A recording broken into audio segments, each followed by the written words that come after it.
আসসালামু আলাইকুম শিক্ষার্থী বন্ধুরা, চলে আসলাম তোমাদের সামনে নতুন আরেকটি ক্লাস নিয়ে।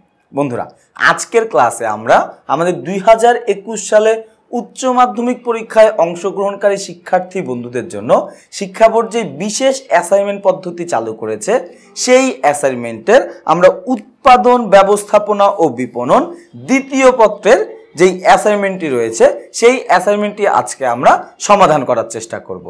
দেখো বন্ধুরা, আমাদের এই উৎপাদন, ব্যবস্থাপনা ও বিপণন দ্বিতীয় পত্রের আমাদের এই সপ্তাহের অ্যাসাইনমেন্টটি কি ছিল খেয়াল করে দেখো।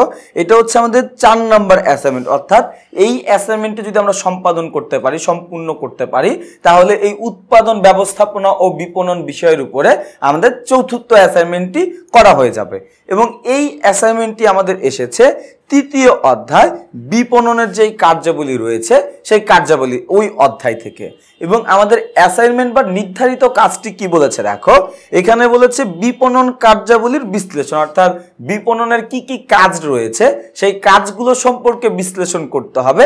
এই বিষয়ের উপরেই কি আমাদের অ্যাসাইনমেন্টটি এসেছে। এবং দেখো বন্ধুরা, আমাদের কিন্তু এই অ্যাসাইনমেন্ট সম্পূর্ণ করার জন্য কি কি ধাপ অনুসরণ করতে হয়, সেটাও কিন্তু কে আমাদের অ্যাসাইনমেন্টে বলে দেয় যে আমরা অ্যাসাইনমেন্টের মধ্যে কি কি বিষয়ের উপরে লিখব, সেটাও বলা আছে। খেয়াল করে দেখো, আমাদের কি করতে হবে, বিপণনের কার্যাবলী ও ধারণা ব্যাখ্যা করতে হবে, আমাদের ক্রয় ও বিক্রয়ের ধারণা ও গুরুত্ব ব্যাখ্যা করতে হবে, আমাদের পরিবহন ও গুদামজাতকরণের ধারণা ও সুবিধা ব্যাখ্যা করতে হবে, আমাদের প্রমিতকরণ ও পর্যায়িতকরণের ধারণা ও সুবিধা ব্যাখ্যা করতে হবে, এবং সর্বশেষ কি করতে হবে দেখো, আমাদের মোড়কীকরণের ধারণা ও গুরুত্ব ব্যাখ্যা করতে হবে। এবং দেখো বন্ধুরা, আমাদের এই অ্যাসাইনমেন্টটি আমরা যখন কলেজে গিয়ে জমা দিব, জমা দেওয়ার পরে আমাদের শিক্ষক আমাদের এই অ্যাসাইনমেন্টটি কিভাবে মূল্যায়ন করবে খেয়াল করে দেখো। আমরা যদি বিপণনের কার্যাবলী ধারণা যথাযথভাবে লিখতে পারি, তাহলে কিন্তু কি আমরা এই প্রশ্নের জন্য 4 নাম্বার পেয়ে যাব। আবার দেখো, আমাদের খ নাম্বারে কি করতে হবে, খ নাম্বারে ক্রয় ও বিক্রয়ের ধারণা ও 5টি করে গুরুত্ব, অর্থাৎ ক্রয়ের 5টি গুরুত্ব, বিক্রয়ের আবার 5টা গুরুত্ব, অর্থাৎ মোট 10টা গুরুত্ব।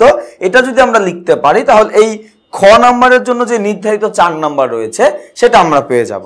গ নাম্বারে কি বলেছে দেখো, পরিবহন ও গুদামজাতকরণের ধারণা ও 5টি করে সুবিধা যথাযথভাবে লিখলো। অর্থাৎ এখানেও কিন্তু কি 5টি 10টি সুবিধা লিখতে হবে।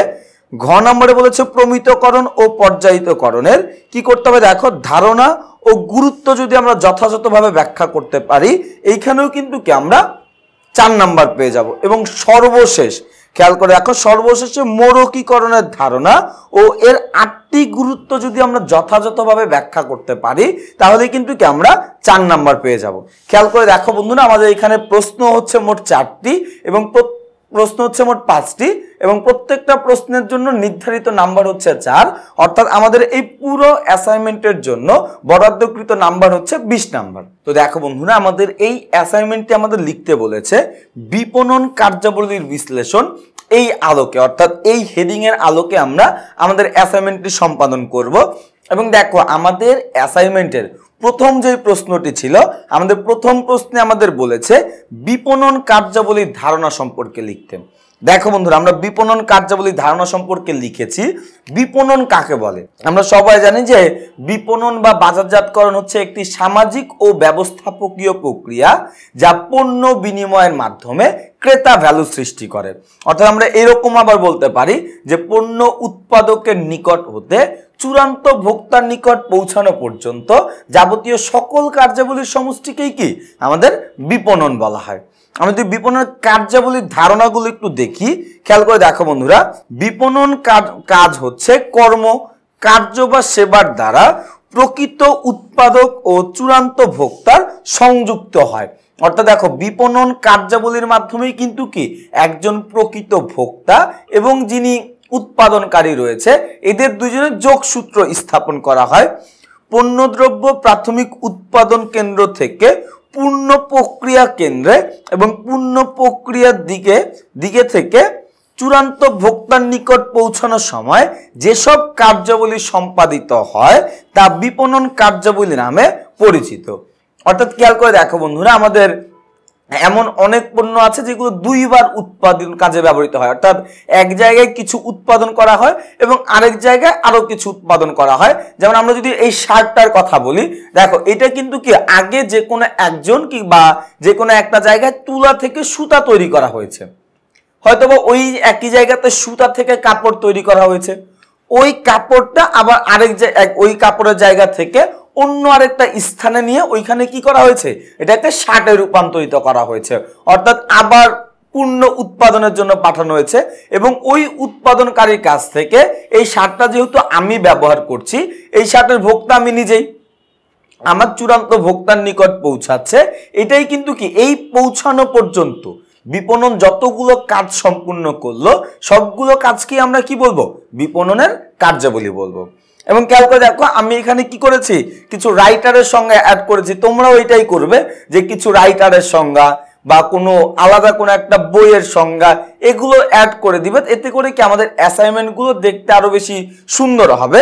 যেমন আমি এখানে লিখেছি দেখো, কনভার্স অ্যান্ড আদার্স এর মতে এখানে কি বলেছে দেখো, বিপণন কার্যাবলীকে পণ্য বা সেবা বন্টন প্রক্রিয়ায় সম্পাদিত কাজ, ক্রিয়া ও সেবা হিসাবে সংজ্ঞায়িত করা যেতে পারে।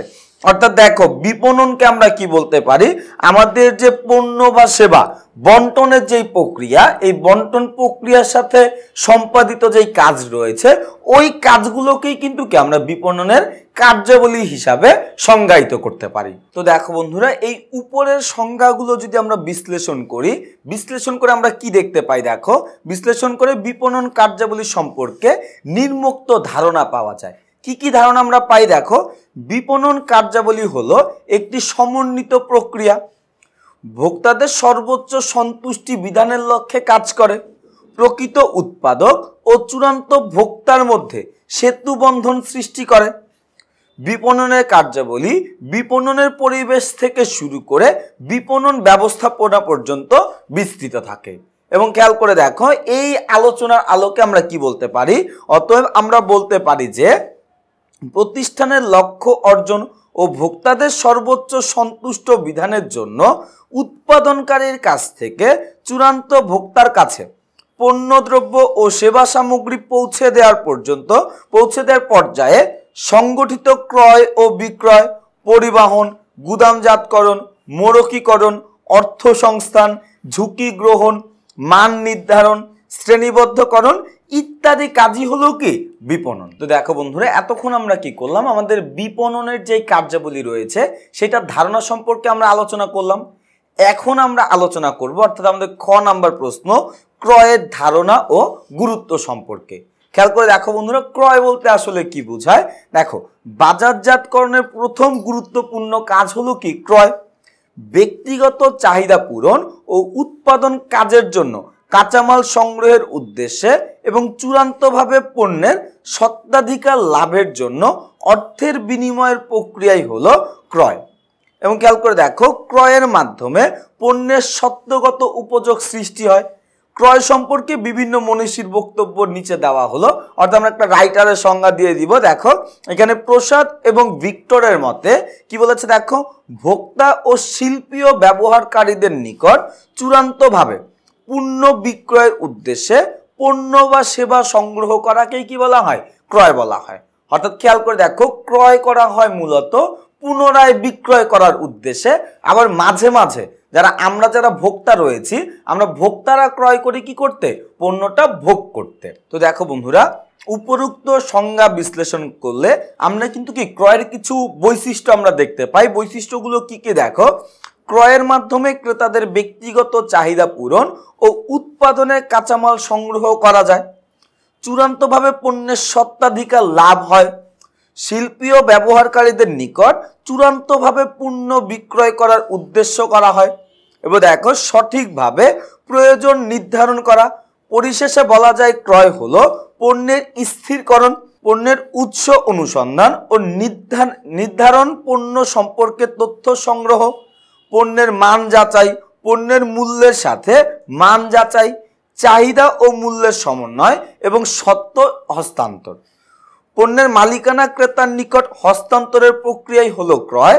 আমরা জানি ভোক্তাদের সন্তুষ্টি বিধান করাই হলো কি আমাদের যে বিপণন রয়েছে, ওই বিপণনের মূল বা মুখ্য উদ্দেশ্য।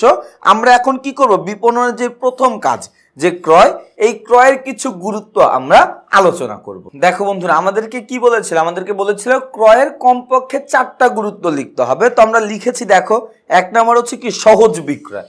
দেখো আমি পুরোটা পড়বো না, আমি এই টপিকগুলো তোমাদেরকে বোঝানোর চেষ্টা করছি।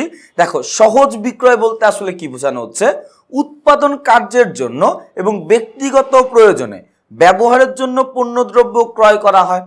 ভোক্তারা কি ধরনের পণ্য চায়, কি পরিমাণের চায়, কখন চায় ইত্যাদি বিষয় বিবেচনা করে পণ্য ক্রয় করলে বিক্রয়ের কাজটি সহজ হয়। অর্থাৎ খেয়াল করে দেখো যে আমরা যদি পণ্য ক্রয় করি, এই পণ্য ক্রয়ের ফলে কিন্তু কি আমাদের পণ্য বিক্রয়ের যে প্রক্রিয়া রয়েছে ওই প্রক্রিয়াটাই সহজ হয়। এবং সহজ তখনই হবে যখন আমি ভোক্তার চাহিদার কথা বা ভোক্তার ইচ্ছার কথা মাথায় রেখে এরপরে পণ্য ক্রয় করব। এরপর দেখো বন্ধুরা, আমাদের 2 নম্বরে কি বলা হয়েছে, প্রতিযোগিতা মোকাবেলা। এখানে খেয়াল করে দেখো বন্ধুরা, আমরা এই মার্কেটিং বিষয়ে এরকম একটা লাইন অনেকবার শুনে থাকি যে উত্তম ক্রয় বিক্রয়ের অর্ধেক। অর্থাৎ আমি যদি ভালো মানের পণ্য কম দামে কাঁচামাল কিনতে পারি তাহলে কিন্তু কি আমাদের উৎপাদিত পণ্যের যে ব্যয় রয়েছে বা আমাদের প্রোডাকশন কস্ট যেটা রয়েছে সেটা কিন্তু কি অনেকাংশে কমে যাবে। এবং যদি আমরা আমাদের উৎপাদন ব্যয় কমাতে পারি তখন কিন্তু কি আমরা অধিক মুনাফায় পণ্য বিক্রি করতে পারবো বা কম বিক্রয় মূল্যে অনেক বেশি পণ্য বিক্রি করতে পারবো, যা কিন্তু কি আমাদের ব্যবসায়ের জন্য অনেক মঙ্গলজনক হবে। এরপরে দেখো বন্ধুরা, আমাদের 3 নম্বরের গুরুত্বটা কে ছিল, সেটা হচ্ছে কি মূল্যের স্থিতিশীলতা। খেয়াল করে দেখো বন্ধুরা, মূল্যের স্থিতিশীলতা কিভাবে বজায় থাকে। পণ্যদ্রব্য ক্রয়ের ক্ষেত্রে পণ্যের মূল্য ছাড়াও ক্রয় সংক্রান্ত আনুষঙ্গিক খরচ থাকে। এ সকল খরচের হ্রাস বৃদ্ধির উপর অনেক সময় পণ্যের মূল্য নির্ধারিত হয়। অর্থাৎ খেয়াল করে দেখো, আমরা যখন কোনো পণ্যদ্রব্য ক্রয় করি ওই পণ্যের সাথে যেই খরচগুলো হয় বা ওই পণ্যের জন্য যেই খরচগুলো হয় আমরা কিন্তু ওই খরচটা পণ্যের দামের সাথে যোগ করে এরপরে আমরা কি করি, বিক্রয় মূল্য নির্ধারণ করার চেষ্টা করি। তো খেয়াল করে দেখো, এতে পণ্যের মূল্য অস্থিতিশীল হয়। এক্ষেত্রে সঠিক মূল্যে পণ্য ক্রয় ও ব্যয় নিয়ন্ত্রণের মাধ্যমে পণ্যের মূল্য স্থির রাখা সম্ভব হয়। এবং খেয়াল করে দেখো, আমাদের 4 নম্বরে কি বলা হয়েছে, মৌসুমী চাহিদা পূরণ। মৌসুমী চাহিদা পূরণ বলতে কি বোঝাচ্ছে, দেখো বছরের কোনো সময় কিছু কিছু পণ্যের চাহিদা ব্যাপক হারে বৃদ্ধি পায়। যেমন যদি আমরা একটু খেয়াল করে দেখি যে রোজার সময় খেজুর, ছোলা, চিনি ইত্যাদির পরিমাণ, সেক্ষেত্রে ব্যবসায়ীরা ক্রেতার মৌসুম শুরুর পূর্বেই এ ধরনের চাহিদা সম্পূর্ণ পণ্য ক্রয় করে গুদামজাতকরণ করে রাখলে ভোক্তারা যেমন উপকৃত হয় তেমনি ব্যবসায়ীদেরও লক্ষ্য কি পূরণ করা সম্ভব হয়। এই ব্যাপারটা একটু খেয়াল করে দেখো, আমরা যারা ভোক্তা রয়েছি আমরা কিন্তু একই পণ্য সব সময় ভোগ করি না। কিছু কিছু পণ্য আছে যেটা আমরা কি করি, বিশেষ একটা সময়ে ভোগ করি। যেমন এখানে আমরা উদাহরণ হিসাবে লিখেছি যে রোজার মাসে যে চিনি, ছোলা, খেজুর, এইগুলো শীতের সময় আমাদের শীতের যে কাপড় রয়েছে এগুলো কিন্তু আমরা সারা বছর ব্যবহার করি না। যেমন চাল, ডাল, এগুলো আমরা সারা বছর ব্যবহার করি, কিন্তু কিছু কিছু পণ্য রয়েছে যেগুলো আমরা একটা বিশেষ সময়ে ব্যবহার করি। ওই বিশেষ সময় শুরু হওয়ার পূর্বেই যদি বিক্রেতা এই পণ্যগুলো তাদের নিকট এনে রাখে তাহলে দেখো বাজারে ওই পণ্যের সংকট দেখা দিবে না, পাশাপাশি ভোক্তারাও কিন্তু কি খুব সহজে ওই পণ্যদ্রব্যগুলো ক্রয় করতে পারবে। এবার দেখো বন্ধুরা, আমাদের সর্বশেষ যে গুরুত্বটি রয়েছে সেটা হচ্ছে কি ভোক্তার সন্তুষ্টি। ভোক্তার সন্তুষ্টি বলতে এখানে কি বোঝাচ্ছে, দেখো ব্যবসায়ী ক্রেতারা ভোক্তার আয়, রুচি ও পছন্দ মতো পণ্য ক্রয় করে সন্তুষ্টি বিধানের চেষ্টা করে থাকে। এর ফলে ভোক্তারা যেমন তাদের চাহিদা মাফিক পণ্য পেয়ে থাকে তেমনি ক্রেতারাও অধিক মুনাফা করে থাকে। অর্থাৎ খেয়াল করে দেখো, একজন ব্যবসায়ী বা একজন পণ্য বিক্রয়কারী সে এমন সকল পণ্যদ্রব্যই ক্রয় করবে যার বর্তমানে বাজার চাহিদা রয়েছে। বাজার চাহিদা বলতে ভোক্তাদের কেনার আগ্রহ আছে এমন সকল পণ্য যদি তিনি ক্রয় করে তাহলে কিন্তু কি সে ওই পণ্যগুলো বিক্রি করতে পারবে এবং বিক্রি করার মাধ্যমে আমাদের ভোক্তা সন্তুষ্টি বা ক্রেতা সন্তুষ্টি অর্জন করতে পারবে। এরপর দেখো বন্ধুরা আমাদের খ নম্বরে কি বলেছিল, আমাদের খ নম্বর বলছিল ক্রয় ও বিক্রয়ের ধারণা গুরুত্ব সহকারে লিখতে হবে। আমরা এতক্ষণ কি করলাম, ক্রয়ের ধারণা ও গুরুত্ব সম্পর্কে আলোচনা করেছি। এখন আমরা বিক্রয়ের ধারণা ও গুরুত্ব সম্পর্কে আলোচনা করব। খেয়াল করে দেখো বন্ধুরা, বিপণনের সর্বাপেক্ষা গুরুত্বপূর্ণ কাজ হলো বিক্রয়। দেখো বন্ধুরা, বিপণনের সবচেয়ে গুরুত্বপূর্ণ কাজগুলোর মধ্যে কিন্তু কি ক্রয় এবং বিক্রয়, এই দুইটাই অন্যতম। কারণ আমরা যদি পণ্য ক্রয় না করি বা পণ্য বিক্রি না করি তাহলে কিন্তু বিপণনের কোনো দরকার নাই। তবে খেয়াল করে দেখো, পণ্যের মালিকানা উৎপাদনকারীর কাছ থেকে ভোক্তার কাছে হস্তান্তরিত হওয়ার প্রক্রিয়াই হলো বিক্রয়। অন্যভাবে বলা যায়, বিক্রয় হলো ভোক্তার প্রয়োজন নির্ধারণ, পণ্য পরিকল্পনা ও উন্নয়ন চাহিদা সৃষ্টি, ক্রেতার অনুসন্ধান, পণ্য সম্পর্কে ক্রেতাদের উপদেশ দান এবং আলাপ আলোচনার মাধ্যমে বিক্রয়ের শর্তাবলী নির্ধারণ করা, বিক্রয় সম্বন্ধে নির্ধারণ করা।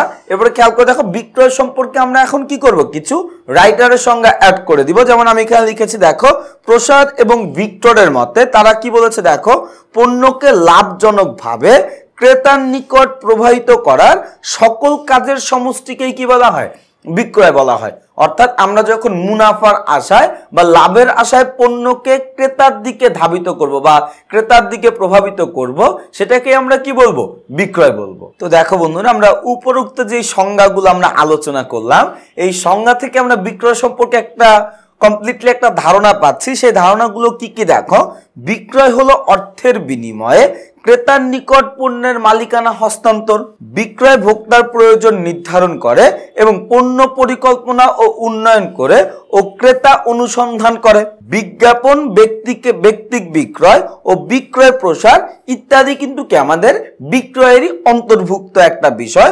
অর্থাৎ খেয়াল করে দেখো, বিক্রয় কার্যের সফলতার উপর সামগ্রিক বিপণন ব্যবস্থার সফলতা নির্ভর করে। বিক্রয়ের প্রথম পদক্ষেপ হলো ক্রেতাদের বিক্রেতার কাছাকাছি আনা। ক্রেতা কি চায় তা যদি বিক্রেতা না জানে, অন্যদিকে বিক্রেতা কি বিক্রি করবে ক্রেতাও যদি তা না জানে, তবে কোনো রকম বিনিময় বা ক্রয় বিক্রয় করা কখনোই সম্ভব হবে না। এবার দেখো বন্ধুরা, এখন আমরা কি করব, আমাদের বিক্রয়ের যে গুরুত্বগুলো রয়েছে সেই গুরুত্ব সম্পর্কে আমরা আলোচনা করব। দেখো, এক নম্বর হচ্ছে ভোক্তার সন্তুষ্টি অর্জন। এখানে যদি আমরা একটু খেয়াল করে দেখো, ভোক্তার সন্তুষ্টি বিধানই হলো বিপণনের মূল উদ্দেশ্য।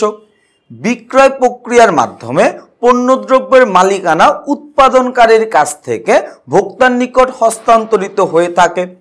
পণ্য ক্রয়ের মাধ্যমে ভোক্তারা তাদের প্রয়োজন ও অভাব পূরণ করে থাকে। ক্রয়কৃত পণ্য ভোগ করার মাধ্যমে পণ্যটি সম্বন্ধে ক্রেতার সন্তুষ্টি সম্বন্ধে জানা যায়। ভোক্তা যদি পণ্যটি ব্যবহার করে সন্তুষ্ট হয় তবে বিপণন কার্য সফল হবে। অতএব ভোক্তার সন্তুষ্টি অর্জনের ক্ষেত্রে বিক্রয়ের গুরুত্ব অপরিসীম। এরপরে খেয়াল করে দেখো, আমাদের 2 নম্বরের গুরুত্ব কি বলা হয়েছে, ব্যয় নির্বাহ। বিক্রয়ের মাধ্যমে প্রতিষ্ঠানসমূহ আয় করে থাকে, আর বিক্রয় হলো প্রতিষ্ঠানের আয় অর্জনের উপায়।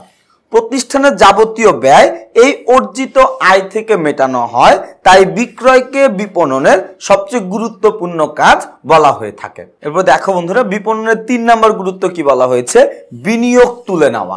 বিনিয়োগ তুলে নেওয়া বলতে এখানে কি বোঝাচ্ছে, দেখো প্রত্যেক প্রতিষ্ঠানই মুনাফা অর্জনের জন্য বিনিয়োগ করে থাকে। সময় মতো বিনিয়োগ উঠে আসার মাধ্যমে প্রতিষ্ঠানের সফলতা নির্ভর করে। আর বিনিয়োগ তুলে আনার সবচেয়ে ভালো উপায় হলো দক্ষতার সাথে বিক্রয় কার্য পরিচালনা করা। অর্থাৎ দেখো বন্ধুরা, আমরা যেই পরিমাণের অর্থ আমরা আমাদের ব্যবসায়ের কাজে নিয়োজিত করছি ওইটাই কিন্তু আমাদের বিনিয়োগকৃত অর্থ, এবং আমরা আমাদের বিক্রয়ের মাধ্যমেই ওই বিনিয়োগকৃত অর্থের পাশাপাশি মুনাফা অর্জন করে থাকি। আমরা 4 নম্বরের গুরুত্ব দেখো, এখানে বলা হয়েছে মুনাফা সর্বোচ্চকরণ। বিক্রয়ের পরিমাণ বৃদ্ধির মাধ্যমে একটি প্রতিষ্ঠানের মুনাফা সর্বোচ্চকরণ করতে পারে। দক্ষতার সাথে বিক্রয় কার্যক্রম পরিচালনার মাধ্যমে মুনাফা বৃদ্ধি করা সম্ভব হয়। এবং খেয়াল করে দেখো 5 নম্বরে কি বলা হয়েছে, শিল্প উন্নয়ন বা শিল্পায়ন। এখানে যদি একটু খেয়াল করে দেখো, বিক্রয় বৃদ্ধির সাথে সাথে প্রতিষ্ঠানের আয় বৃদ্ধি পায় এবং সেই মুনাফার পরিমাণটাও কিন্তু কি সাথে সাথে বৃদ্ধি পাবে। এতে বিনিয়োগের পরিমাণও বৃদ্ধি পায়, ফলে নতুন নতুন শিল্প কারখানা গড়ে ওঠে এবং শিল্পক্ষেত্রের উন্নয়ন ত্বরান্বিত হয়। এবারে দেখো বন্ধুরা, আমাদের গ নাম্বার প্রশ্নে আমাদের কি বলেছে, পরিবহনের ধারণা ও সুবিধা সম্পর্কে আলোচনা করতে। দেখো বন্ধুরা, পরিবহন বলতে আসলে আমরা কি বুঝি। দেখো, পরিবহন পণ্যের স্থানগত উপযোগ সৃষ্টি করে। এটি বিপণনের অন্যতম গুরুত্বপূর্ণ ও ব্যয়বহুল একটা কাজ। পণ্যদ্রব্য উৎপাদন স্থল থেকে ভোক্তার অবস্থান স্থলে পৌঁছে দেওয়াই হচ্ছে পরিবহনের মূল লক্ষ্য। খেয়াল করে দেখো, সাধারণত পণ্য যেখানে উৎপাদিত হয়, উক্ত পণ্যের ক্রেতারা উৎপাদন স্থল থেকে দূরে অবস্থান করে। পরিবহনের মাধ্যমে দূরত্ব দূর করা হয়। এবং খেয়াল করে দেখো, নিচে আমরা পরিবহনের একটা সংজ্ঞা দেওয়ার চেষ্টা করেছি। সেটা কি দেখো, পরিবহন বস্তুগত বন্টন, বস্তুগত চলাচল কিংবা বন্টন প্রণালীর অবস্থানে পণ্য পাঠানোর সাথে সম্পর্কযুক্ত। তো দেখো বন্ধুরা, আমরা এই উপরোক্ত আলোচনা থেকে পরিবহন সম্পর্কে যে ধারণাটা পাই সেটা হচ্ছে কি দেখো, পরিবহনের মাধ্যমে পণ্য ও সেবা এক স্থান থেকে অন্য স্থানে প্রেরণ করা হয়। পরিবহন পণ্যের স্থানগত উপযোগ সৃষ্টি করে। দেখো, এটি উৎপাদনের স্থান ক্রেতা ও ভোক্তার মধ্যে সংযোগ স্থাপন করে। পরিবহন বন্টন প্রণালীর একটি গুরুত্বপূর্ণ কাজ। এবং দেখো, তাইলে অতএব আমরা বলতে পারি যে সুষ্ঠু পরিবহন ব্যবস্থার উপর একটি দেশের উৎপাদন, ভোগ, মানুষের জীবনযাত্রার মানের উন্নয়ন, সর্বোপরি অর্থনৈতিক উন্নয়ন অনেক অংশেই নির্ভর করে। একটি দেশের অর্থনীতির অন্যতম পূর্ব শর্ত হলো সুসংগঠিত ও সুসংঘবদ্ধ পরিবহন ব্যবস্থা গড়ে তোলা।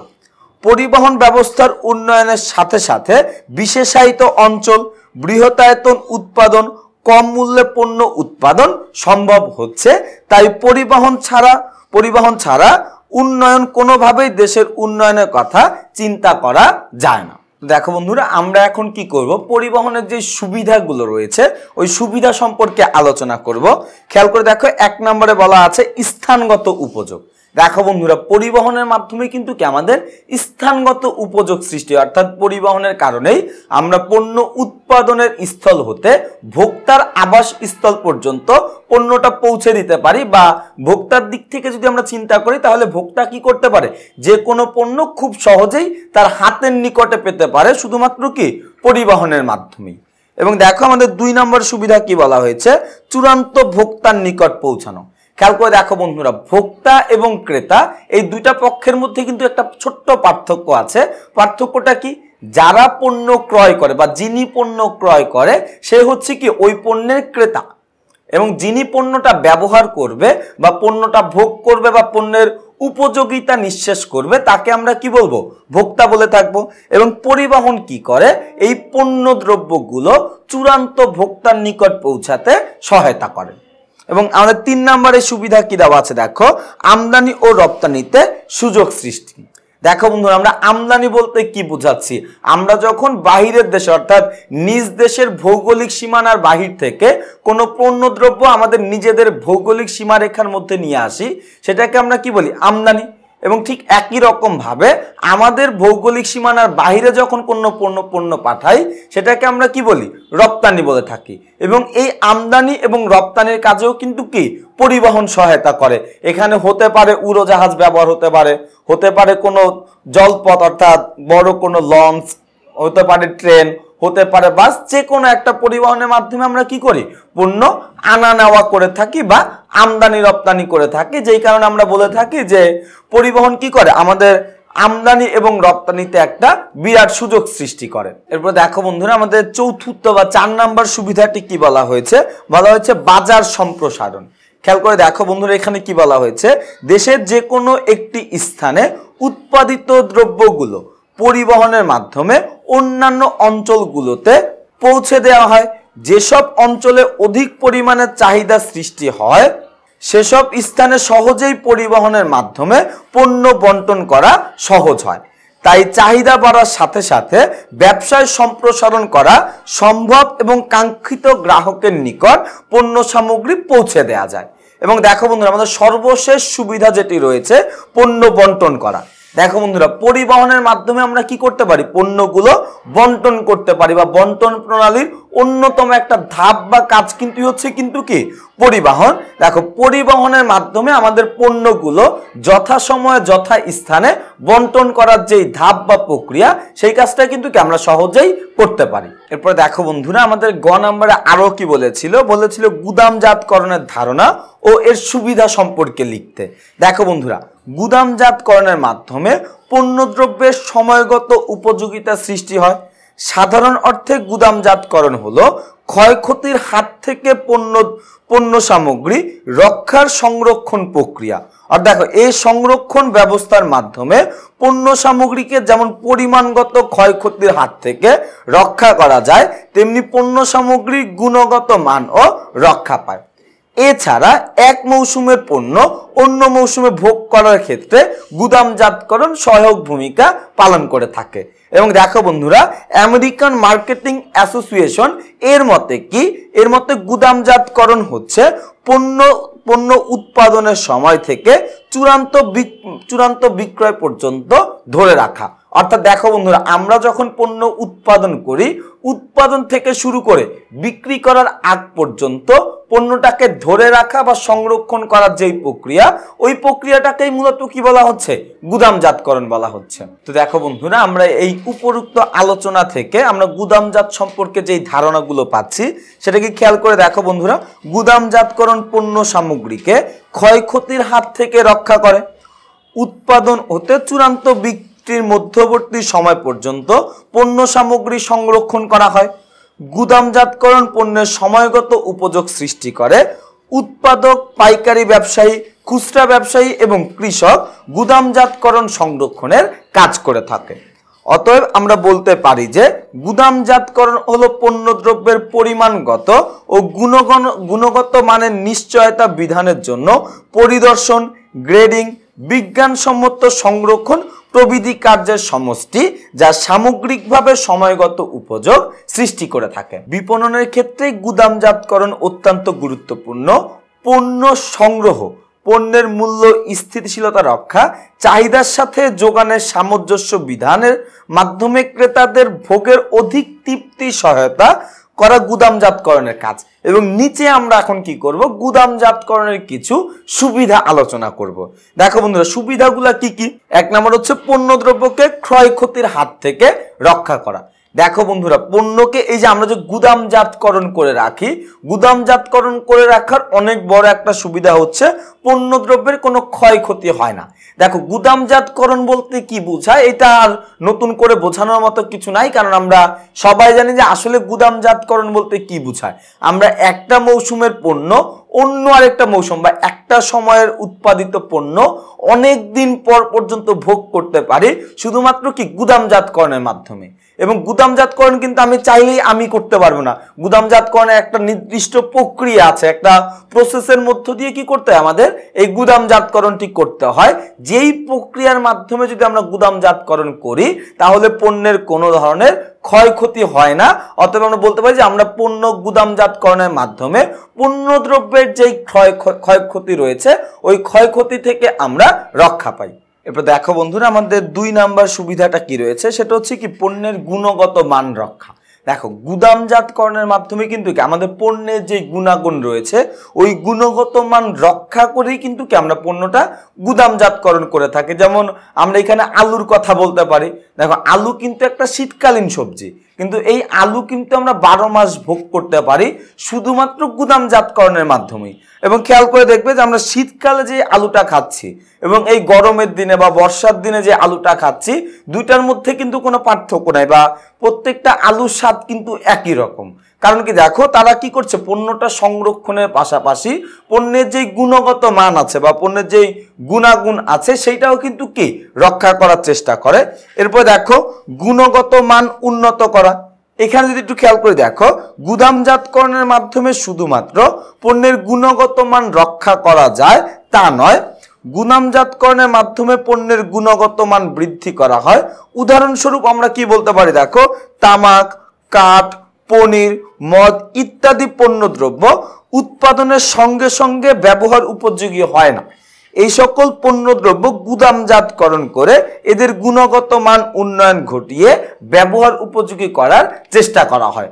অর্থাৎ খেয়াল করে দেখো বন্ধুরা, গুদামজাতকরণ কি করে, পণ্যের গুণগত মান অক্ষুণ্ণ রাখার পাশাপাশি কিছু কিছু পণ্যের ক্ষেত্রে বা বিশেষ কোনো পণ্যের ক্ষেত্রে পণ্য কি করে, গুদামজাতকরণের মাধ্যমে ওই পণ্যের উপযোগিতা বৃদ্ধি করে বা পণ্যের গুণাগুণ যে গুণগত যে যোগ্যতা রয়েছে সেটা কি করে, বৃদ্ধি করার চেষ্টা করে। এরপর দেখো বন্ধুরা, আমাদের 4 নম্বর সুবিধা কি বলা হয়েছে, সময়গত উপযোগ সৃষ্টি করে। খেয়াল করে দেখো বন্ধুরা, আমরা গুদামজাতকরণের মাধ্যমে কিন্তু কি এক সময়ের পণ্য অন্য একটা সময় বা এককালীন সবজি অন্য আরেকটা কালে আমরা ভোগ করতে পারি। যেমন আলুর কথা বলতে পারি, টমেটোর কথা বলতে পারি, পেঁয়াজের কথা বলতে পারি। এগুলো কিন্তু কি দেখো মূলত শীতকালীন সবজি এবং গুদামজাতকরণের মাধ্যমে কিন্তু কি এই শীতকালীন সবজিগুলো আমরা সারা বছর ভোগ করতে পারি। আবার খেয়াল করে দেখো, যে কোনো পোশাকের কথা আমরা বলতে পারি, পোশাকও কিন্তু কি গুদামজাতকরণ করে রাখা হয়। এরপরে আমরা দইয়ের কথা বলতে পারি, পনিরের কথা বলতে পারি। এরকম আরো অনেক ধরনের পণ্য রয়েছে যেগুলো কি গুদামজাতকরণের মাধ্যমে বা বিশেষ প্রক্রিয়ার মাধ্যমে সংরক্ষণ করে রাখার মাধ্যমে আমরা একটা বিরাট সময় পর্যন্ত ওইগুলোকে ভোগ করতে পারি। এবং এই যে এক সময়ের পণ্য বা একটা সিজনের পণ্য আমরা অন্য আরেকটা সময় ভোগ করতে পারছি, এটাকেই কিন্তু আমরা কি বলি, সময়গত উপযোগ সৃষ্টি। এবার খেয়াল করে দেখো, আমাদের সর্বশেষ যে সুবিধাটা রয়েছে সেটা হচ্ছে কি মূল্যের স্থিতিশীলতা রক্ষা করা। এখানে কি বলা হচ্ছে, দেখো পণ্যের চাহিদা এবং যোগানের মধ্যে সমন্বয় সাধনের মাধ্যমে পণ্যের মূল্যের স্থিতিশীলতা বজায় রাখার ক্ষেত্রে গুদামজাতকরণের গুরুত্ব অনস্বীকার্য, অর্থাৎ স্বীকার করার মতো না, এতটাই গুরুত্বপূর্ণ। অনেক সময় পণ্যের চাহিদার তুলনায় সরবরাহ বেশি হলে পণ্যের মূল্য হ্রাস পায়, আবার চাহিদার তুলনায় সরবরাহ কম বলে পণ্যের মূল্য বৃদ্ধি পায়। এই ক্ষেত্রে পণ্যের গুদামজাতকরণের মাধ্যমে চাহিদা মোতাবেক পণ্য সরবরাহ করে পণ্যের মূল্য স্থিতিশীল রাখা যায়। খেয়াল করে দেখো বন্ধুরা, এইখানে কি বলা হচ্ছে, গুদামজাতকরণের মাধ্যমে আমরা চাইলে যে কোনো পণ্যের যে মার্কেট প্রাইস, বাজার মূল্য, এটা ঠিক রাখতে পারি।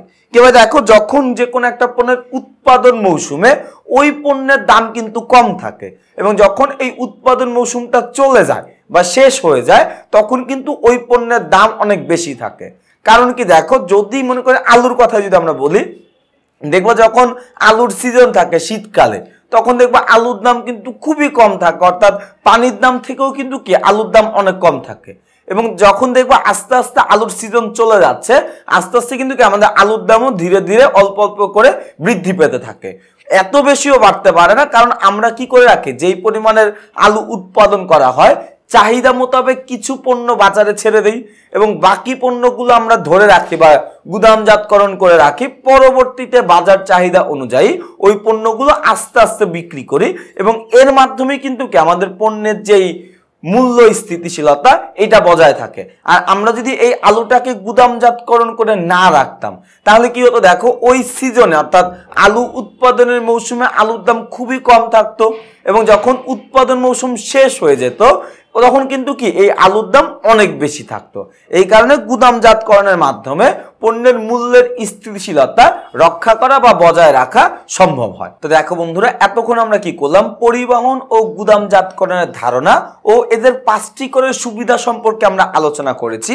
এখন ঘ নম্বর প্রশ্নে আমাদের বলেছে প্রমিতকরণ ও পর্যায়িতকরণের ধারণা ও এদের গুরুত্ব সম্পর্কে আলোচনা করতে। আমরা সবার প্রথমে প্রমিতকরণের ধারণা আলোচনা করব। দেখো বন্ধুরা, প্রমিতকরণ বিপণন প্রক্রিয়ায় সম্পাদিত কার্যাবলীর মধ্যে অত্যন্ত গুরুত্বপূর্ণ কাজ। সাধারণ অর্থে পণ্য সুনির্দিষ্ট ও সুনির্ধারিত মান নিরূপণ করাকে প্রমিতকরণ বলে। পণ্যের বৈশিষ্ট্য, গুণাবলী, আকার, প্রকৃতি, বর্ণ, গন্ধ ইত্যাদির ভিত্তিতে পণ্যের প্রমিতকরণ করা হয়ে থাকে। এবং দেখো নিচে আমরা কি করব, একটা লেখকের সঙ্গে আলোচনা করব। এখানে কি বলা হয়েছে, দেখো বিভিন্ন শ্রেণীর পণ্যের প্রকারভেদের মৌলিক সীমা নির্ধারণ করাকে মান নির্ধারণ বলে বা প্রমিতকরণ বলে। আমরা যদি আরো সহজভাবে বলি তাহলে বলতে পারি যে যখন আমরা পণ্যকে তার মানের ভিত্তিতে আলাদা করব তখন সেটাকে আমরা কি বলবো? প্রমিতকরণ বলবো। তো দেখো বন্ধুরা, আমরা এই উপরে যে আলোচনাগুলো করলাম বা যে দুই একটা সংজ্ঞা বললাম, এই সংজ্ঞার আলোকে আমরা প্রমিতকরণ সম্পর্কে কিছু ধারণা পাই। ধারণাগুলো কি কি দেখো, বিভিন্ন শ্রেণীর পণ্যের প্রকারভেদ মৌলিক সীমা নির্ধারণ করে, পণ্যের বৈশিষ্ট্য, গুণাবলী, আকার, প্রকৃতি, বর্ণ, গন্ধ ইত্যাদির ভিত্তিতে হয়ে থাকে। এবং দেখো, প্রমিতকরণের মাধ্যমে ক্রেতা তাদের চাহিদা অনুযায়ী পণ্যের গুণাগুণ পছন্দ বা অপছন্দ করতে পারে। তাহলে খেয়াল করে দেখো যে অতএব আমরা বলতে পারি যে ক্রেতার পণ্যের বৈশিষ্ট্য, আকার, রং ইত্যাদির যে বিশেষ গুণাগুণের ভিত্তিতে পণ্য পছন্দ বা অপছন্দ করে, সেই অনুযায়ী বিভিন্ন শ্রেণীর পণ্যের একটি বিশেষ মান তালিকা প্রস্তুত করাকেই মান নির্ধারণ বা প্রমিতকরণ বলা হয়। এরপর দেখো বন্ধুরা, আমাদের পর্যায়িতকরণ বলতে আসলে কি বোঝায়। এখানে একটু খেয়াল করে দেখো, পর্যায়িতকরণের ধারণা প্রমিতকরণের মতো পর্যায়িতকরণ বিপণনের একটি গুরুত্বপূর্ণ কাজ। পণ্যের বিভিন্ন বৈশিষ্ট্য ও মান ও গুণাবলী অনুযায়ী পণ্যগুলো বিভিন্ন শ্রেণীবিভাগ করাকে পর্যায়িতকরণ বা শ্রেণীবদ্ধকরণ বলে। অর্থাৎ পর্যায়িতকরণও যেই কথা, আমাদের শ্রেণীবদ্ধকরণ একই কথা। পর্যায়িতকরণ প্রক্রিয়ার মাধ্যমে মান নির্ধারণ প্রক্রিয়ার বাস্তব রূপ লাভ করে। নিম্নে পর্যায়িতকরণ সম্পর্কে একটা সংজ্ঞা আমরা আলোচনা করব। খেয়াল করে দেখো, পূর্ব নির্ধারিত মান অনুসারে পণ্য দ্রব্যকে পৃথকীকরণ বা পরিদর্শন করাকেই পণ্যের শ্রেণীবদ্ধকরণ বলে। আমরা যদি আরো সহজভাবে বলি তাহলে আমরা বলতে পারি যে যখন আমরা পণ্যকে তার আকারের ভিত্তিতে বা সাইজ অনুযায়ী আমরা আলাদা করব, সেটাকে আমরা কি বলবো? পর্যায়িতকরণ বলবো। তাহলে দেখো, আমরা আরো একটু ক্লিয়ার হই বা আর একটু পরিষ্কার ধারণা নেই। দেখো, প্রমিতকরণ কাকে বলে? যখন আমরা পণ্যকে তার গুণগত মানের ভিত্তিতে আলাদা করব, সেটাকে আমরা বলবো প্রমিতকরণ। তো দেখো বন্ধুরা, আমরা এই প্রমিতকরণ এবং পর্যায়িতকরণ সম্পর্কে আরেকটু পরিষ্কার ধারণা নেই। প্রমিতকরণ কাকে বলে? যখন আমরা পণ্যকে তার মানের ভিত্তিতে, গুণগত মানের ভিত্তিতে আমরা আলাদা করব, তখন সেটাকে আমরা বলবো প্রমিতকরণ। এবং ওই একই পণ্যকে যখন আমরা পণ্যের আকারের ভিত্তিতে, সাইজ অনুযায়ী আলাদা করব, সেটাকে আমরা বলবো পর্যায়িতকরণ। তাহলে দেখো, উপরে উক্ত আলোচনা থেকে আমরা পর্যায়িতকরণ সম্পর্কে কি বলতে পারি? আমরা বলতে পারি পণ্যকে মান অনুযায়ী বিভিন্ন শ্রেণীতে বিভক্তিকরণ, এর মাধ্যমে মান নির্ধারণ প্রক্রিয়ার বাস্তব রূপ লাভ করে। নির্দিষ্ট মান, বিশ্বাস ও ধারণা যেসব পণ্যের গুণাগুণ ব্যয় সমজাতীয়, ওই সব পণ্যের বিভক্তিকরণ করাই হলো শ্রেণী বিভক্তিকরণ বা শ্রেণীবদ্ধকরণ। তো দেখো বন্ধুরা, এরপর আমাদের কি কি বলেছে? প্রমিতকরণ ও পর্যায়িতকরণের 5টি করে গুরুত্ব লিখতে বলেছে। আমরা 5টি করে মোট 10টি গুরুত্ব একই সাথে লিখে ফেলেছি। খেয়াল করে দেখো, এখানে প্রমিতকরণ ও পর্যায়িতকরণের গুরুত্ব। প্রমিতকরণ ও পর্যায়িতকরণের ফলে পণ্যের মূল্য নির্ধারণ, ক্রেতাদের চাহিদা পূরণ, পণ্যের গুণাগুণ, স্থায়িত্বের সম্পর্কের নিশ্চয়তা বিধান করা যায়। তাই সুষ্ঠুভাবে বিপণন কার্যাবলী সম্পাদনের জন্য প্রমিতকরণ ও পর্যায়িতকরণের ভূমিকা অপরিসীম। নিম্নে আমরা কি করব? এই প্রমিতকরণ ও পর্যায়িতকরণের গুরুত্ব সম্পর্কে আলোচনা করব। দেখো বন্ধুরা, প্রথমে কি বলা হচ্ছে? সহজ বিক্রয় সহায়তা। দেখো বন্ধুরা, আমরা জানি এক এক ধরনের পণ্য এক এক ধরনের মানের হয়ে থাকে। তাই পণ্যসমূহের বর্ণ, আকৃতি, শক্তি, গুণাগুণ, স্থায়িত্ব প্রভৃতির ভিত্তিতে মান নির্ধারণ ও শ্রেণীবদ্ধকরণের মাধ্যমে একটি বিশেষ তালিকা প্রস্তুত করা হয়। এর ক্রেতা প্রয়োজন অনুসারে বিশেষ পণ্য পছন্দ বা অপছন্দ করে, এতে বিক্রয় কাজ সহজ হয়। খেয়াল করে দেখো বন্ধুরা, আমরা যখন কোনো সুপার শপগুলোতে যাই তখন কিন্তু আমরা দেখবো যে একই সারিতে বিভিন্ন ধরনের পণ্য মানের ভিত্তিতে বা আকারের ভিত্তিতে আলাদা আলাদা করা থাকে। এবং দেখো, এতে করে কি হয়? আমরা যেই মানের পণ্য খুঁজছি বা যেই আকারের পণ্য খুঁজছি, আমরা কিন্তু খুব সহজেই ওইটা পেয়ে যাই। এবং এতে করে কি হয়? আমাদের যেই প্রতিষ্ঠানে যে বিক্রয় কাজ রয়েছে, ওই বিক্রয় কার্য অনেকাংশেই সহজ হয় এবং বিক্রয়ের পরিমাণও কি বৃদ্ধি পায়। এরপর দেখো বন্ধুরা, 2 নম্বর গুরুত্ব কি আছে? বলা হচ্ছে সহজে পণ্য মূল্যায়ন। দেখো, পণ্যের বর্ণ, আকৃতি, শক্তি, গুণাগুণ, স্থায়িত্ব প্রভৃতির মানদণ্ডে শ্রেণীবদ্ধকরণ করা হয়। আর পণ্যের সুনির্দিষ্ট ও সুনির্ধারিত মানের ভিত্তিতেই প্রমিতকরণ করা হয়, ফলে ক্রেতা বিক্রেতায় উভয়ই সহজে পণ্য মূল্যায়ন করতে পারে। এবং দেখো 3 নম্বরে কি বলা আছে, বলা আছে পণ্যের মূল্য নির্ধারণ। এখানে একটু খেয়াল করে দেখো, প্রমিতকরণ ও শ্রেণীবদ্ধকরণ করার মাধ্যমে পণ্যসমূহের গুণাগুণ সম্পর্কে ক্রেতা বিক্রেতা উভয়ই অবগত থাকে বিধায় পণ্যসমূহ সঠিক মূল্যায়ন নির্ধারণ করা সহজ হয়। নির্দিষ্ট মানের পণ্যের জন্য নির্দিষ্ট মূল্য স্তর বজায় থাকে বলে ক্রেতার প্রতারিত হওয়ার সুযোগ কম থাকে। অর্থাৎ খেয়াল করে দেখো যে আমরা যদি প্রমিতকরণ এবং পর্যায়িতকরণের কাজটি অর্থাৎ মানের ভিত্তিতে এবং আকারের ভিত্তিতে পণ্যগুলো সঠিকভাবে করতে পারি, তাহলে কিন্তু কি পণ্যের যে মান দাম রয়েছে আমরা একটা সঠিক দাম নির্ধারণ করতে পারি। তাহলে ক্রেতারাও বুঝতে পারবে যে এটা ভালো মানের পণ্য, এটার দাম একটু বেশি, এটা একটু কম মানমূলক মানে একটু তুলনামূলক একটু খারাপ মানের পণ্য, এটার মূল্যটাও কি হবে একটু কম হবে। এতে করে কিন্তু কি আমরা একটা সঠিক মূল্য নির্ধারণ করতে পারি। এরপর দেখো আমাদের 4 নম্বর গুরুত্ব কি বলা হয়েছে, বলা হয়েছে বাজার সম্প্রসারণ। এখানে একটু খেয়াল করে দেখো, পণ্যসমূহ আকার বা গুণাগুণ অনুসারে বিভিন্ন শ্রেণীতে বিভক্ত করা থাকে। নানা ধরনের বা অঞ্চলের ক্রেতাদের মধ্যে পণ্যের চাহিদার মধ্যে ভিন্নতা দেখা দেয়। ক্রেতাদের সংখ্যা, রুচি, আয়, পছন্দ ও চাহিদা ইত্যাদির ভিত্তিতে কেউ উচ্চ গ্রেডের পণ্য চায়, আবার কেউ নিম্ন গ্রেডের পণ্য চায়। প্রমিতকরণ ও পর্যায়িতকরণের মাধ্যমে চাহিদা পূরণের মাধ্যমে বাজার সম্প্রসারণ ত্বরান্বিত হয়। অর্থাৎ খেয়াল করে দেখো, যেহেতু আমাদের সমাজের মধ্যে একটা বৈষম্য পরিলক্ষিত, অর্থাৎ ধনী গরিব, মধ্যবিত্ত, নিম্ন মধ্যবিত্ত, দরিদ্র, বড় লোক, ক্ষত দরিদ্র, এরকম অনেক ধরনের শব্দ বা অনেক ধরনের শ্রেণীর মানুষ কিন্তু আমরা আমাদের সমাজে দেখতে পাই। এখন কোনো একটা পণ্য কিন্তু কি একটা কাস্টমারকে টার্গেট করে কখনোই উৎপাদন করা সম্ভব নয়, বা একটা শ্রেণীর কাস্টমারকে টার্গেট করে কখনোই কিন্তু কি প্রতিষ্ঠানগুলো তাদের সফলতা অর্জন করতে পারে না। এর জন্য কি করতে হয়, যদি আমরা একই ক্যাটাগরির পণ্য বা একই পণ্য মানের ভিত্তিতে কোনটা একটু ভালো মানের, কোনটা একটু খারাপ মানের এইরকম ভাবে উৎপাদন করি, এতে করে কিন্তু কি সবাই পণ্যটা ভোগ করার একটা সুযোগ পাবে।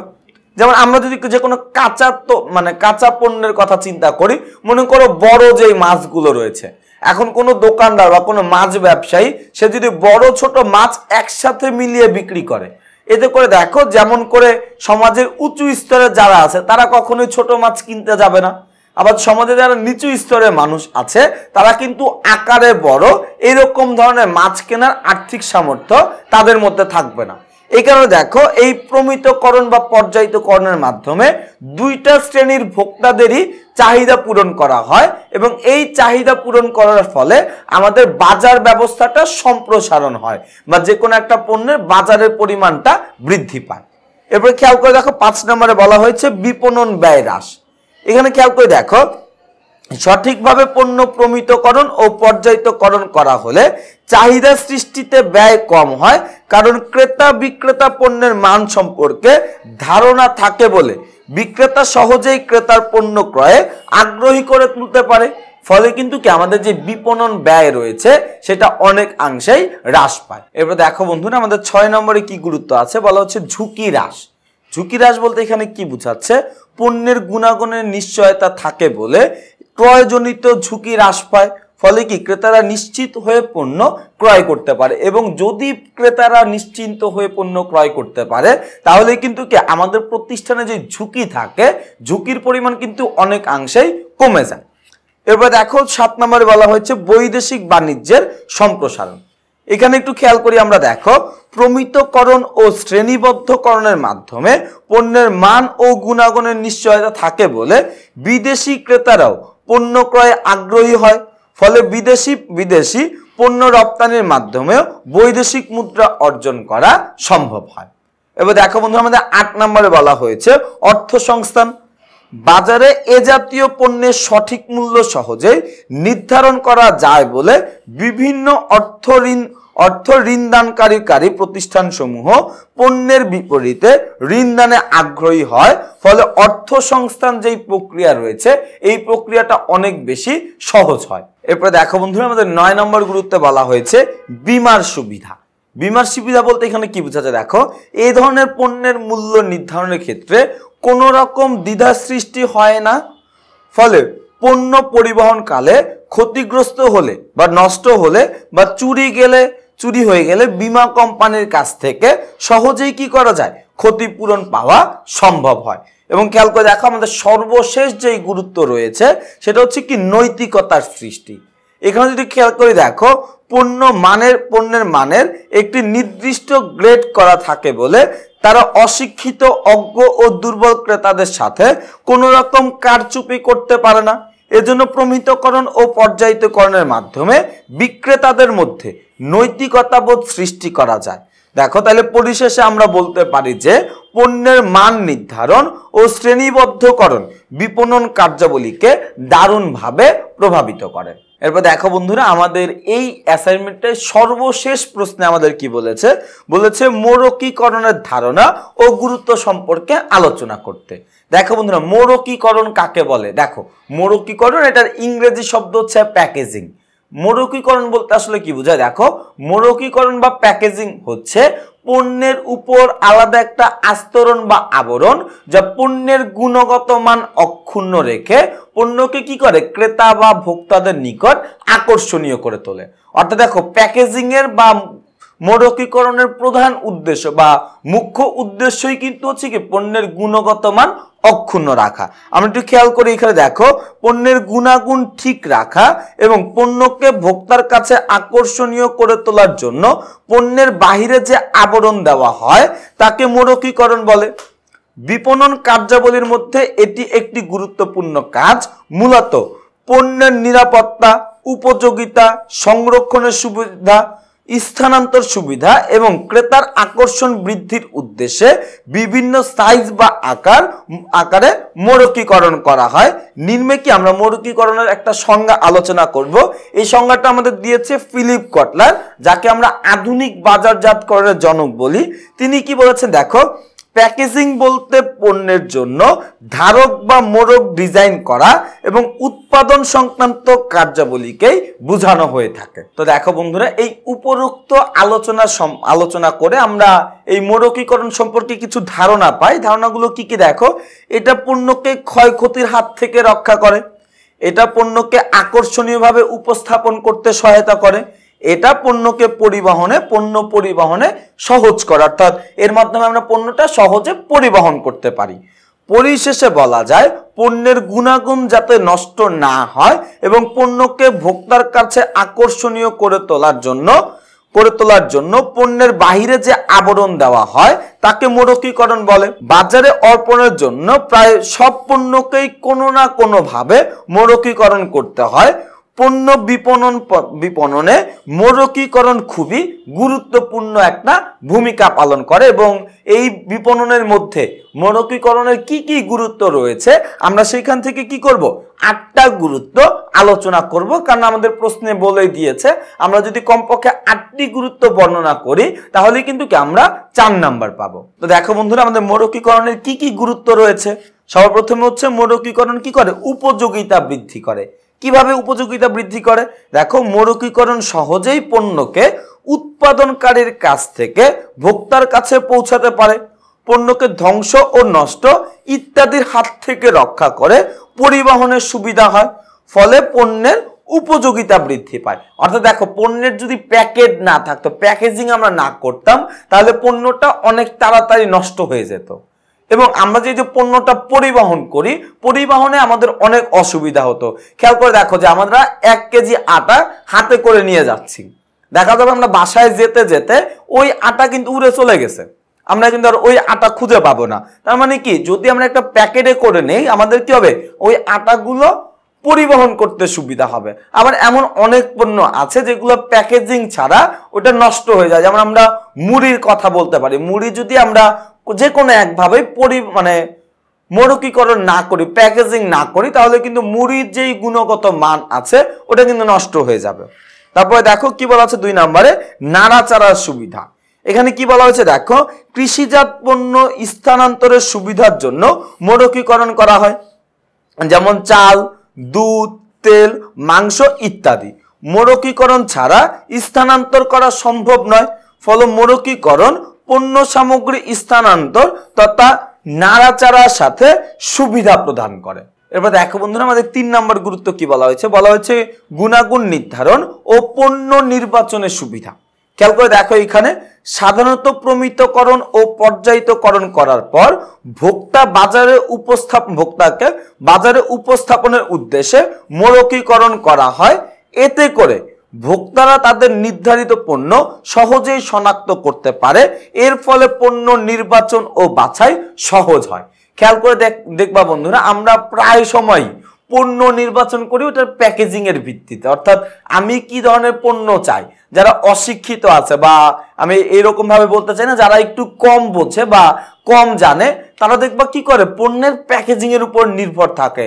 কোকা কোলা দেখবা আমরা ওই যে কালো পানি জাতীয় দেখলেই আমরা কিন্তু এটাকে কোকা কোলা বলে ফেলি। আবার দেখবা আমরা যদি পটেটো চিপস কিনতে যাই, যিনি পটেটো এটা পড়তে পারে না, সে কি করে গিয়ে দেখে যে এরকম গ্রিন কালারের প্যাকেট, সে ধরে নেয় ওইটাই কি আমাদের তাদের জন্য পটেটো চিপস। অর্থাৎ এই মোড়কীকরণের ফলে আমাদের পণ্য নির্বাচনে একটা সহজ হয় বা অনেক সুবিধা কাজ করে। এরপর দেখো বিজ্ঞাপন ও উন্নত বাজারজাতকরণের সহায়তা। খেয়াল করে দেখো, প্যাকেজিং এর মাধ্যমে কিন্তু কি পণ্যের একটা বাজারজাতকরণ করা যায়। প্যাকেজিং এর মধ্যে পণ্যের সুবিধা অসুবিধা, পণ্যের কি গুণাগুণ রয়েছে এগুলো উল্লেখ থাকে, ফলে কিন্তু কি আমরা যে কোনো পণ্যের একটা বাজারজাতকরণ বা মার্কেটিং এর যে ব্যবস্থাটা সেটা আমরা পণ্যের প্যাকেজিং এর মাধ্যমেই করতে পারি। এবার দেখো বন্ধুরা আমাদের 5 নম্বরে কি বলা হয়েছে বিপণন কর্মসূচি বাস্তবায়নে সহায়তা। খেয়াল করে দেখো বন্ধুরা, মোড়কীকরণ কোম্পানির বিপণন কর্মসূচিকে ত্বরান্বিত করতে পারে। শৌখিন দ্রব্যের বেলায় একটি ভালো মোড়কীকরণ গুরুত্বপূর্ণ ভূমিকা পালন করতে পারে। খুচরা ব্যবসায়ীদের মতে একটি উৎকৃষ্ট মোড়কীকরণ খরচ হ্রাস করে ও বিক্রয়ের পরিমাণ বৃদ্ধি করতে পারে। এবং দেখো 6 নম্বরে বলা হয়েছে বিপণন ব্যয় হ্রাসকরণ। এখানে কি বলা হয়েছে দেখো, পণ্য মোড়কীকরণ করা থাকলে ক্রেতা পূর্ব থেকেই প্যাকেটকৃত পণ্যের মূল্য, গুণাগুণ, ওজন প্রবৃদ্ধি সম্পর্কে জানতে পারে। ফলে চাহিদা মাত্র পণ্যটি উপস্থিত করা যায়। এতে করে বিপণনে কম সময় ব্যয় হয়, আবার কম বিক্রয় কর্মীর মাধ্যমে পণ্যটি বিক্রয় করা যায়। ফলে আমাদের কি বিপণন ব্যয় অনেকাংশেই কম হয় বা হ্রাস পায়। এরপর দেখো বন্ধুরা আমাদের 7 নম্বর গুরুত্বটি কি ছিল, এটা বিক্রয় ও লাভ বাড়াতে সহায়তা করে। কিভাবে সহায়তা করে দেখো, ব্যবস্থাপনা পণ্যের প্যাকেজিং এমন ভাবে করতে পারে বা সম্ভাব্য মুনাফার পরিমাণ বৃদ্ধি করে। মোড়কীকরণ এমন আকর্ষণ সৃষ্টি করতে পারে, ক্রেতাগণ কোনো প্যাকেজিং এর জন্য অধিক মূল্য দিতে দ্বিধাবোধ করে না। খেয়াল করে দেখবা বন্ধুরা, আমরা অনেক সময়, বেশিরভাগ সময় বলবো না, বাট প্রায় সময় আমরা কি করি, এমন সকল পণ্য কিনি ওই পণ্যের গুণগত মান সম্পর্কে আমাদের কোনো ধারণা থাকে না। আমরা ওই পণ্যটা তেমন পছন্দও করি না, শুধুমাত্র ওই পণ্যের প্যাকেটের জন্য আমরা ওই পণ্যটা ক্রয় করি। এমন হতে পারে কিছু পানি আছে অনেক দামি, যেগুলোর বোতলগুলো কি অনেক সুন্দর থাকে, আমরা শুধুমাত্র ওই বোতলটা পাওয়ার জন্যই কি করি, ওই পানিটা ক্রয় করি। অর্থাৎ এই মোড়কীকরণ এটা মাঝে মাঝে আমাদের কি করে, পণ্য বিক্রয় বা লাভ বাড়াতে অনেকাংশেই সহায়তা করে। এবং দেখো সর্বশেষ গুরুত্বটি কি আছে, কোম্পানি এবং ব্র্যান্ড ইমেজ। খেয়াল করে দেখো, মোড়কীকরণ তাৎক্ষণিকভাবে কোম্পানির ব্র্যান্ড ইমেজ শনাক্ত করতে সহায়তা করে। কিভাবে সহায়তা করে দেখো, আমরা যে কোনো পণ্যকে দেখলেই কিন্তু আমরা বলে দিতে পারি, প্যাকেট দেখলেই বলতে পারি এটা কোন কোম্পানির পণ্য। এতে করে কিন্তু কি ওই কোম্পানির ব্র্যান্ডিং হচ্ছে। খেয়াল করে দেখো, তাহলে আমরা পরিশেষে বলা যায় উপরে উল্লেখিত বিভিন্ন উপায়ে মোড়কীকরণ পণ্য বিপণনের ক্ষেত্রে গুরুত্বপূর্ণ ভূমিকা পালন করে। তো দেখো বন্ধুরা, এটাই ছিল কি আমাদের 2021 সালে উচ্চ মাধ্যমিক পরীক্ষায় অংশগ্রহণকারী শিক্ষার্থী বন্ধুদের জন্য উৎপাদন ব্যবস্থাপনা ও বিপণন দ্বিতীয় পত্রের একটা অ্যাসাইনমেন্টের সমাধান। দেখো বন্ধুরা, আমরা এখন এই ক্লাসটি দেখতে পাচ্ছি টেকনিক ইজি এডুকেশন নামের একটা ইউটিউব চ্যানেলে, এবং আমরা এটাও সবাই জানি যে আমাদের অন্যান্য বিষয়ের যে অ্যাসাইনমেন্টের ক্লাসগুলো সেটাও কিন্তু কি আমরা এই টেকনিক ইজি এডুকেশন এইখানে খুঁজে পাবো। এবং দেখো আমাদের এই টেকনিক ইজি এডুকেশন এটা কিন্তু আরো বেশ কিছু চ্যানেল রয়েছে, যেমন technique easy education MCQ, technique easy education creative এবং সুমন রেজা। তোমরা চাইলে কি করতে পারো, এই চ্যানেলগুলোতেও ঘুরে আসতে পারো। তো বন্ধুরা আজকে এই পর্যন্তই, পরবর্তী ক্লাসে তোমাদের সাথে দেখা হবে নতুন কোনো অ্যাসাইনমেন্ট নিয়ে। ততদিন পর্যন্ত সবাই ভালো থাকবা, সুস্থ থাকবা। আসসালামু আলাইকুম।